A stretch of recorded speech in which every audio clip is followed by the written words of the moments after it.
Vanakkam, good morning student. Today we are going to see in the chapter 7 human health and disease. The topic is secondary lymphoid organs.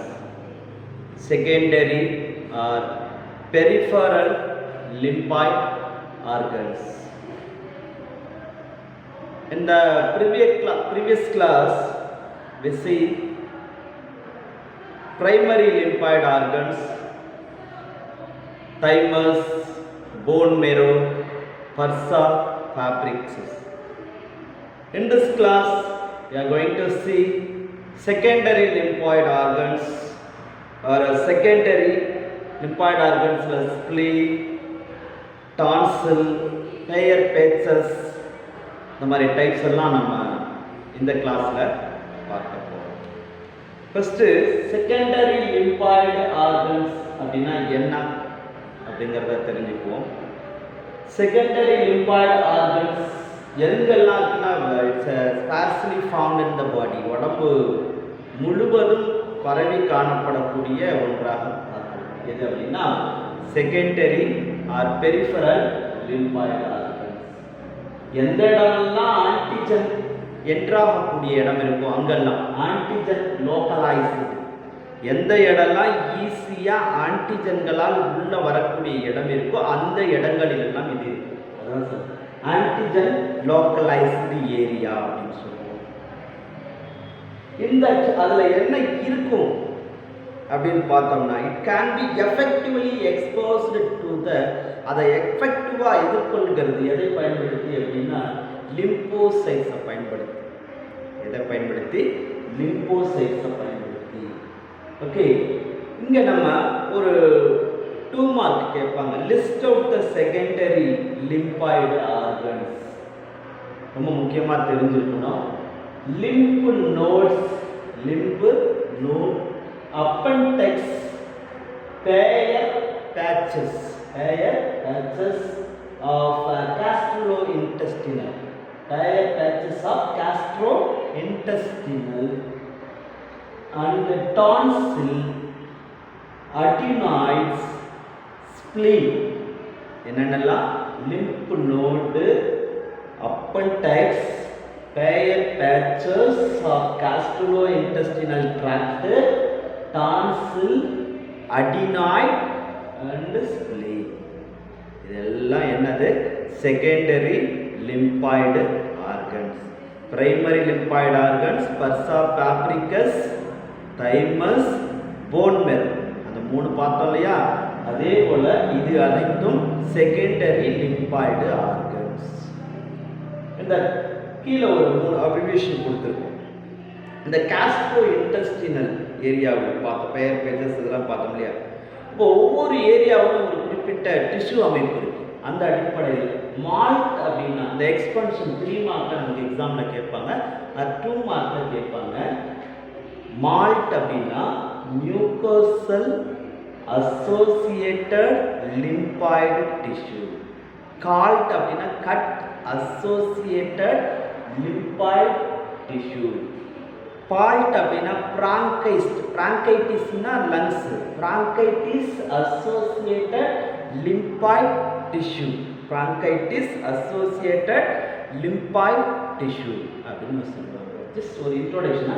But இதை 2 மார்க்கில் கேட்கலாம். List out the secondary lymph nodes and expand பண்ணக்கூடியது MALT, GALT, BALT. இதை நம்ம 2 மார்க்ஸில் 3 மார்க்ஸில் கேட்க வாய்ப்பு இருக்குது. Okay, அடுத்து நம்ம ஒரு 3 மார்க் பார்க்க போகிறோம். Try to short note on Peyer's patches. Peyer's patchesனா என்ன? Peyer's patchesனா என்ன அப்படிங்கிறத பாரு. Peyer's patches அப்படின்னா என்ன அப்படின்னா ஒரு ஓவல் ஷேப்பில் இங்கே கொடுத்துருவோம். பாயிண்ட் என்னென்ன இருக்கணுங்கிறது நல்லா அண்டர்ஸ்டாண்ட் பண்ணிக்கி. என்ன ஷேப்பில் இருக்கும்? ஓவல் ஷேப்பில், ஓவல் ஷேப்பில் இருக்கும். திக்னடு, நல்ல தடிமனான டிஷ்யூ எங்கே இருக்கு அப்படின்னா எம்படர் இந்த mucus secreting, embedded in the mucus secreting lining of the small intestine. mucus secreting lining of the small intestine. இப்போ பெயர் பேச்சஸ் பற்றி எழுதணும்னா என்ன சொல்லலாம்? Oval shaped thickened tissue it present எங்கே இருக்கு? embedded in the mucus secreting small intestine. புரியுதா? எல்லாம் கவனிச்சுக்கோ.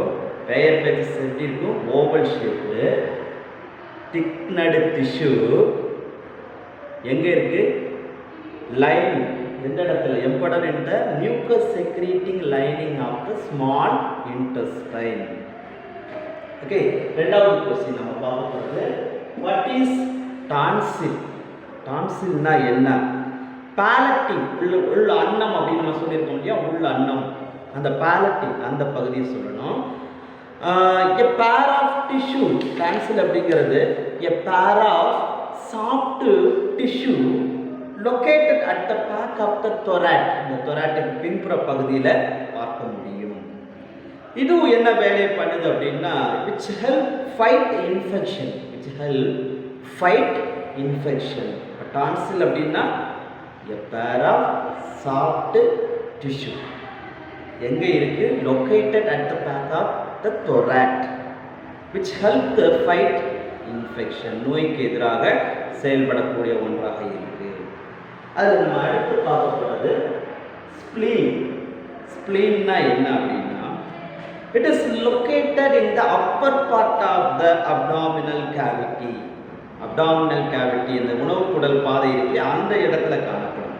located in the upper part of the abdominal cavity and it close to the diaphragm. diaphragmனா அந்த லங்ஸ்க்கு பக்கத்துல இருக்கும்.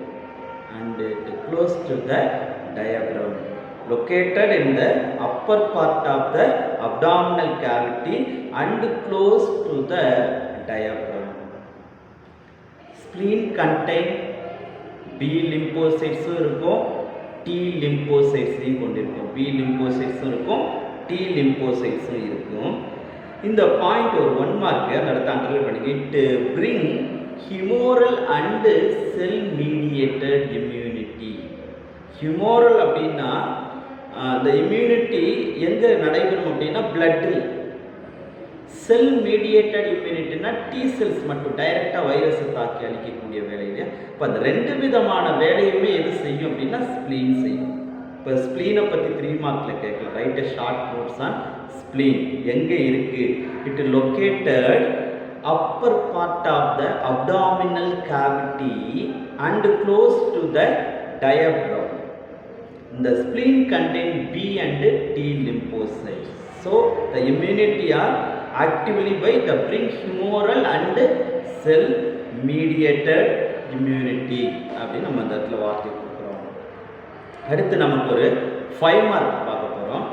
ரொம்ப ரொம்ப முக்கியமான 5 மார்க்கு. இந்த டயக்ராம் நம்ம ஆல்ரெடி வரைஞ்சிருப்போம், ப்ராக்டிஸ் கொடுத்துருப்பேன், பார்த்துக்கோங்க. இப்போ அந்த 5 மார்க்கை தான் நம்ம பார்க்க போகிறோம். Lymph node. லிம்ப் நோடு நம்ம உடம்புல ஏறத்தாழ 600 லிம்ப் நோடுகள் காணப்படுது. நம்ம புக்கில் 100ன்னு சொல்லியிருப்பாங்க. ஏறத்தாழ 600 லிம்ப் நோடுகள். கழுத்து எந்த இடம்லாம் முடிச்சிருக்கோ எல்லா பகுதியும், மணிக்கட்டு, இந்த முக்கியமான இடங்கள் எல்லாம் அந்த லிம்ப் நோடு. இந்த லிம்ப் நோடோட வேலை என்ன அப்படின்னா filter and trap the substance that travel through the lymphatic fluids. Lymphatic நிணநீரின் வழியாக உள்ளே நுழையக்கூடிய அனைத்து பொருளையும் வடிகட்டி அதில் வேறு ஏதாவது ஆன்டிஜன் இருந்தால் அதை ட்ராப் பண்ணுற வேலை தான் எதுக்கு? லிம்ப் நோடுக்கு. அதுதான் ஃபஸ்ட்டு பாயிண்ட் சொல்லணும். Lymph filter and trap the substance that travel through the lymphatic fluids. Lymphatic fluids வழியாக ட்ராவல் பண்ணக்கூடிய அந்த சப்ஸ்டன்ஸை ஃபில்டர் பண்ணுறதும் ட்ராப் பண்ணுறதும் யாரோடைய வேலை? லிம்ப் நோடோட வேலை. They are packet tightly. அதில் எந்த செல்லு சார் நிறைய இருக்கும் அப்படின்னா வித் WBC. ரத்த வெள்ளை அணுக்கள் தான் நிறைய இருக்கும். அதனால தான் லிம்ப் நோடு பார்க்குறதுக்கு கலர்லெஸ்ஸாக இருக்கும். ஆனால் இட் ஈக்குவல் டு பிளட்டு தான். பிளட்டு மாதிரியான ஒன்று தான்.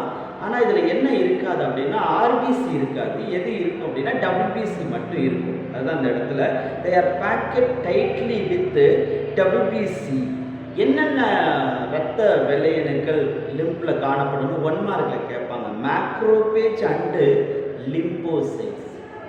மேக்ரோபேஜ் அண்டு லிம்போசைட்ஸ் அப்படிங்கிற 2 வெள்ளையணுக்கள் எதில் பார்க்கலாம் அப்படின்னா லிம்பு ஃப்ளூயிட்ஸில் பார்க்கலாம், லிம்ப் நோடில் நம்ம பார்க்கலாம்.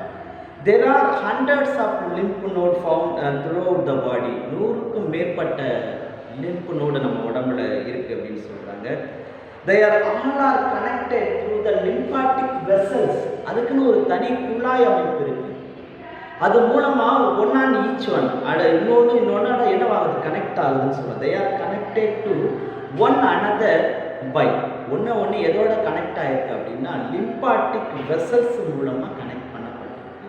லிம்பாட்டிக் வெசல்ஸ் மூலமா கனெக்ட் பண்ணப்பட்டிருக்கு. இப்போ லிம்ப் நோடு அப்படின்னா என்னது? இந்த லிம்ப் நோடோட வேலை என்ன? Filter and trap the substance which one that travel through the lymph fluids வழியா போகுதோ அதை எல்லாத்தையும் ஃபில்டர் பண்ணுறதும் அண்ட் ட்ராப் பண்ணுறதும் யாரோட வேலை? லிம்ப் நோடோட வேலை. They are tightly packed. இந்த லிம்ப் நோடில் எது அதிகமாக இருக்குன்னா WBC தான். பர்டிகுலராக என்ன WBC செல்ஸ் அங்கே இருக்குது அப்படின்னா லிம்போசைட்ஸ் அண்டு மேக்ரோபேஜ் தான் நம்ம பார்க்கணும். They are found in the body. Maximum hundreds of lymph node present in the body. They are connected by one another through the lymphatic vessels மூலமா ஒரு லிம்ப் நோடு இன்னொரு lymph நோடோட connect ஆகிருக்கு. இப்போ நம்ம அந்த ஸ்ட்ரக்சரில் வாட் இஸ் லிம்ப் அப்படிங்கிறத நம்ம அந்த இடத்துல தெரிஞ்சுக்கணும். ஒரு 2 மார்க்கில் கேட்போம். What is lymph? லிம்ப்னா என்ன அப்படிங்கிறத நம்ம பார்க்கணும். நல்ல கவனி. கிளியர் அப்படின்னா அந்த ரெட் கலர்லாம் இருக்காது. கிளியர், டிரான்ஸ்பரண்ட், ஒளி ஊடுருவக்கூடிய, கலர்லெஸ். நல்லா கவனிச்சு. Clear, transparent, colourless, mobile and extracellular, நகரக்கூடிய மூவிங்கில் இருக்கக்கூடிய. Colourless, clear, transparent, colourless, mobile and extracellular ஃப்ளூயிட்ஸை தான் நம்ம என்னன்னு சொல்கிறோம்? லிம்ப். 2 மார்க்கில் வச்சுக்கணும். இந்த lymph node has a 3 zone: outer cortex, middle paracortex, inner medulla. Middle paracortex, inner medulla. How many parts there?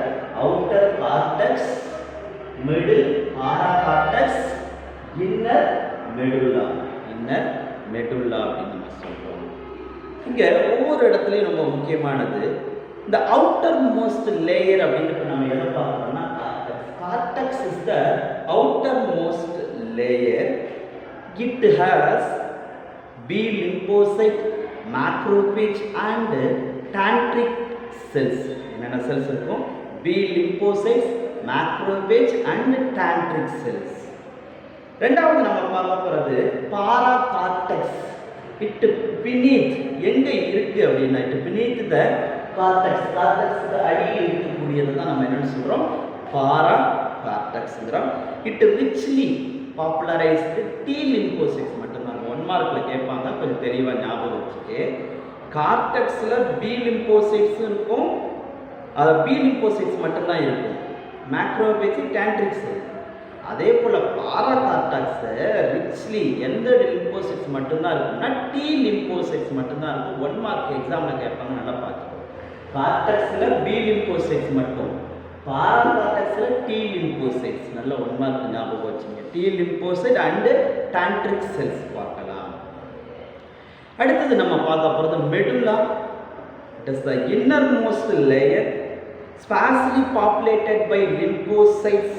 2 இருக்கும் மேக்ஸிமம் இந்த இடத்துல. T லிம்போசைட்ஸ் இருக்கும், B லிம்போசைட்ஸும் இருக்குது. பட் மெனி ஆஃப் தம் என்னவா இருக்குன்னா பிளாஸ்மா செல்ஸாக தான் இருக்கும்.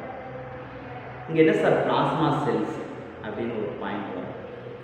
இந்த ஆன்டிபாடிஸ் ப்ரொடியூஸ்டு பை B லிம்போசைட்ஸ்னு சில இடங்கள்ல இருக்கும். ஆனால் அதையும் தாண்டி இந்த antibody produced by plasma cells அப்படிங்கிறது ஒரு கரெக்டான ஆன்சர். ஏன்னா பிளாஸ்மா செல்ஸ் தான் எதை ப்ரொடியூஸ் பண்ணோம்? ஆன்டிபாடிஸை ப்ரொடியூஸ் பண்ணோம். இங்கே பிளாஸ்மா செல்ஸுங்கிறது இந்த டைப் ஆஃப் B லிம்போசைட்ஸ் தான். அதுதான் எங்கே இருக்குது? மெடுல்லாவில் இருக்குது. So lymphocyte. But many of the plasma செல்ஸாக தான் இருக்கும், which actively secreted antibody molecules.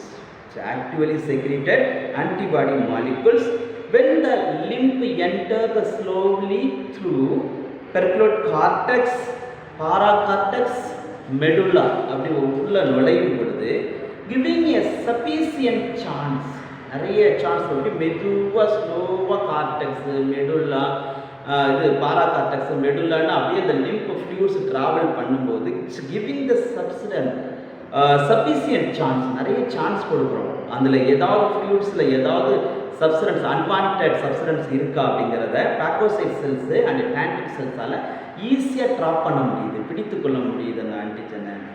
The lymph leaving a node carry enriched antibodies. The lymph leaving a node, ஒரு நோடுலேருந்து வெளியேறுது அப்படின்னாவே லிம்ப் அந்த நிணநீர் இட் என்ரிச், அதிகமாக என்ன இருக்குன்னா ஆன்டிபாடிஸ் இருக்கும். இட் இஸ் செக்ரிட்டட் பை, எதனால் செக்ரிட், இதில் ஆன்டிபாடிஸ் யார் செக்ரிட் பண்ணுறதுனா பிளாஸ்மாஸ். 1 மார்க்கில் கேட்டுக்கிட்டே இருப்பாங்க, யாருக்கு அகெயின்ஸ்டாக அந்த ஆன்டிபாடிஸ் ப்ரொடியூஸ் ஆகுது, ஆன்டிஜனுக்கு அகெயின்ஸ்டாக. சம்டைம்ஸ் இந்த visible of swelling of lymph node வீக்கம் அடைந்து காணப்பட்டிருக்கும். அதுக்கு காரணம் due to active immune system, நம்ம இம்யூன் சிஸ்டம் சரியாக செயல்படுதுன்னு அர்த்தம். It increase the concentration of lymphocytes, அதனால் ஏற்படக்கூடியது. இந்த swollen lymph node may signal ஆன இன்ஃபெக்ஷன், நமக்கு அப்படி அதிகமாக அந்த லிம்ப் நோடு வீக்கம் அடைஞ்சிக்கிட்டே இருக்குன்னா அதுக்கு என்ன காரணம் அப்படின்னா ஏதோ ஒரு இன்ஃபெக்ஷன் நமக்கு ஆகுது அப்படின்னு அர்த்தம். Mostly enlarged lymph node are found in the 1 மார்க்கில் கேட்பாங்க, எந்தெந்த இடத்துல பெரிய அளவுக்கு லிம்ப் நோடு பார்க்கலாம் அப்படின்னா neck and under the chin and orbits, இந்த இடங்கள்லாம் நம்ம பெரிய அளவுக்கு லிம்ப் நோடை பார்க்க முடியும். ஓகே, இப்போ அதில் நம்ம திரும்ப இந்த மியூக்கோசா அண்ட் பால்ட்டை ஒரு 3 மார்க்கில் கொடுத்துருக்காங்க. மால்ட் அப்படின்னாவே மியூக்கோசா அசோசியேட்டட் லிம்பாய்டு டிஷ்யூ அப்படின்னு சொல்லியிருக்கோம். ஓகே, இட் இஸ் எங்கே இருக்கும் அப்படின்னா alimentary, respiratory canal, urinogenital tract, இங்கெல்லாம் நம்ம அதிகமாக பார்க்க முடியும். எதை? Mucosa associated lymphoid tissue. It has a T and B cells, 2 செல்ஸுமே பார்க்க முடியும். அசலஸ் பிளாஸ்மா செல்ஸும் நம்ம அங்கே பார்க்க முடியும், மேக்ரோபேஜோட சேர்ந்து பார்க்க முடியும். ஓகே, இட் ஃபாசஸ் அந்த 1 மார்க் ஒன்று கொடுத்துருக்காங்க. இம்யூனோகுளோபுலின் ஆல்ஃபா அதிகமாக இந்த இடத்துல காணப்படும். இம்யூனோகுளோபுலின் ஆல்ஃபா ஆன்டிபாடிஸ் பார்க்க முடியும். அடுத்து நம்ம பார்க்கப்படுறது கட் அசோசியேட்டட் லிம்பாய்டு டிஷ்யூ அப்படின்னு பார்த்தோம்னா இங்கே நம்ம அதிகமாக எந்த இடத்துல பார்க்கணும், to protect from the invasion of the gut. நிறைய மைக்ரோ ஆர்கானிஸ்க்கு பாதுகாக்கக்கூடியதாக எது செயல்படுகிறது அப்படின்னா கட்டு தான் செயல்படுது. And malt which protect the immune system, protect the body from the invasion of the bacteria. And the bronchi associated lymphoid tissues also components of the malt da is made up of lymphoid tissues, tonsil, lymph node, lymph follicles, இதெல்லாம் நம்ம இந்த இடத்துல சொல்லலாம். So இந்த இடம் ரொம்ப ரொம்ப ஒரு முக்கியமான ஏரியா. ஒரு முறைக்கு 2 முறை பாருங்கள், திரும்ப பார்த்தா நல்லா புரியும். சொன்ன 1 மார்க் எல்லாம் கண்டிப்பாக அண்டர்லைன் பண்ணி படிங்க, அப்போ தான் ஈஸியாக இது